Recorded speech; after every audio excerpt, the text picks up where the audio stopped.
మారుతున్న నేటి కాల పరిస్థితుల్లో ఏదైనా ఒక కార్యక్రమం, సంప్రదాయ సంబంధమైన కార్యక్రమం నిర్వహించుకోవాలంటే మన బంధువుల సమక్షంలో మరియు నిష్టగా నియమాలతో కార్యశుద్ధితో చేయాలంటే ఈ కాలంలో చాలా కష్టంగా ఉంటుంది.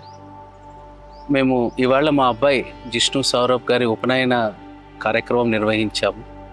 మేము పూనాలో ఉంటాం, కానీ హైదరాబాదులో మా బంధువులు ఉంటారు. అందరికీ రావడానికి సులువుగా ఉంటుందని హైదరాబాద్లో అనుకున్నాం.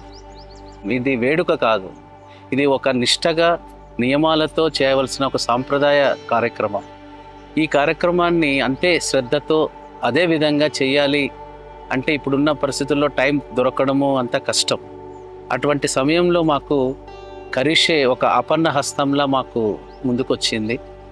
వాళ్ళు ఈ కార్యక్రమాన్ని కూర్చిన విధము, వాళ్ళు తెచ్చిన పూజా సామాగ్రి, వాటి యొక్క పవిత్రత, మరియు వారు అరేంజ్ చేసిన పూజారులు వారు ఎంత చక్కగా సంయమనంతో ఎక్కడ పొరపాటు జరగకుండా చాలా సక్రమంగా ఈ కార్యక్రమాన్ని నిర్వహించారు.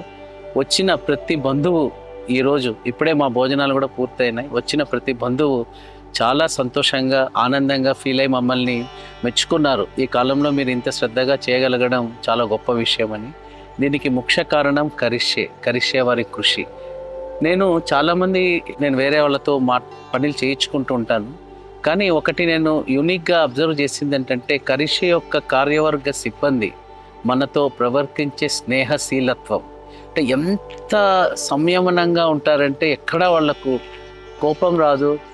చాలా చాలా జాగ్రత్తగా వ్యవహారాన్ని టైం ప్రకారం చేస్తారు. వాళ్ళు వచ్చిన టైంలో ఒక్క నిమిషం కూడా ఏ కార్యక్రమం కూడా లేట్ అవ్వలేదు.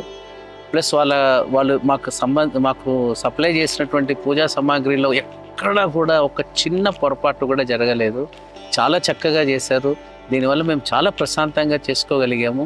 దీనికి కరిషే వారు మాకు అందించిన ప్రోత్సాహం, అందించిన కృషి మరువలేనిది.